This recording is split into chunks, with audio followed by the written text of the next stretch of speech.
गुलाब का घमंड। बसंत ऋतु में जंगल के बीचों बीच लगा गुलाब का पौधा अपने फूलों की सुंदरता पर इठला रहा था।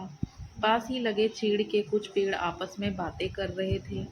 एक चीड़ के पेड़ ने गुलाब को देखकर कहा, गुलाब के फूल कितने सुंदर होते हैं। मुझे मलाल है कि मैं इसके जैसा सुंदर नहीं हूँ। मित्र, उदास होने की आवश्यकता नहीं है। हर किसी के पास सब कुछ तो नहीं हो सकता। दूसरे चीड़ के उसकी इस बात का उत्तर दिया। गुलाब ने उनकी बातें सुन ली और उसे अपनी सुंदरता पर और गुमान हो गया। वह बोला, इस जंगल में सबसे सुंदर मैं ही हूँ। तभी सूरजमुखी के फूल ने उसकी इस बात पर आपत्ति जताते हुए कहा, तुम ऐसा कैसे कह सकते हो।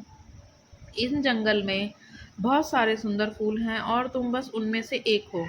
लेकिन सब मुझे देखकर ही तारीफ करते हैं। गुलाब ने इतराते हुए कहा, देखो इस नागफनी के पौधे को, ये कितना बदसूरत है। इस पर तो कांटे ही कांटे हैं, कोई इसकी तारीफ नहीं करता। ये तुम किस तरह की बात कर रही हो। अब की बार चीड़ का पेड़ बोला, तुम में भी तो कांटे हैं, लेकिन फिर भी तुम सुंदर हो। गुलाब को इस बात पर गुस्सा आ गया। तुम्हें तो सुंदरता का मतलब ही नहीं पता। तुम इस तरह मेरे कांटों और उस नागफनी के कांटों की तुलना नहीं कर सकते। हम में बहुत फर्क है। मैं सुंदर और वो नहीं। तुम में घमंड चढ़ गया है। गुलाब इतना कहकर चीड़ के पेड़ ने अपनी डालियां दूसरी ओर झुका ली। इन सब के बीच नागफनी का पौधा चुपचाप रहा, लेकिन गुलाब ने गुस्से में अपनी जड़ें नागफनी के पौधे से दूर हटाने की कोशिश की, लेकिन ऐसा संभव नहीं था।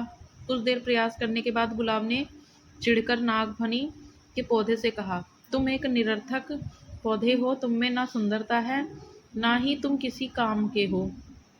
मुझे दुख है कि मुझे तुम्हारे पास रहना पड़ रहा है। गुलाब की बात सुनकर नागफनी को दुख हुआ और वह बोला, भगवान ने किसी को भी निरर्थक जीवन नहीं दिया है। गुलाब ने उसकी बात अनसुनी कर दी। मौसम बदला और बसंत ऋतु चली गई। धूप की तपिश बढ़ने लगी और पेड़ पौधे मुरझाने लगे। गुलाब भी मुरझाने लगा।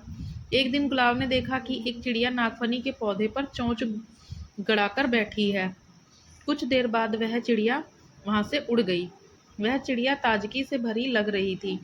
गुलाब को यह बात समझ नहीं आई कि वह चिड़िया नागफनी पर बैठकर क्या कर रही थी। उसने चीड़ के पेड़ से पूछा, ये चिड़िया क्या कर रही थी। चीड़ के पेड़ ने कहा, ये चिड़िया नागफनी के पौधे से पानी ले रही है।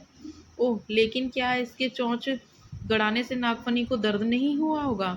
गुलाब ने पूछा, अवश्य हुआ होगा, किंतु दयालु नागफनी चिड़िया को तकलीफ में नहीं देख सकता था। चीड़ के पेड़ ने उत्तर दिया, ओह, तो इस गर्मी में नागफनी के पास पानी है। मैं तो पानी के बिना सूख रहा हूँ। गुलाब उदास हो गया। तुम नागफनी से मदद क्यों नहीं मांगते। वह अवश्य तुम्हारी मदद करेगा। चिड़िया अपनी चोंच में भरकर तुम्हारे पास ले आएगी। चीड़ के पेड़ ने सलाह दी। गुलाब नागफनी से कैसे मदद मांगता। उसने तो अपनी सुंदरता के घमंड में उसे बहुत बुरा भला कहा था, लेकिन तेज धूप में अपना जीवन बचाने के लिए आखिरकार एक दिन उसने नागफनी से मदद ही मांग ली। नागफनी दयालु था, वह मदद के लिए फौरन राजी हो गया। चिड़िया भी मदद को आगे आई। उसने नागफनी से पानी चूसा और अपनी चोंच में भरकर गुलाब के पौधे की जड़ों में डाल दिया।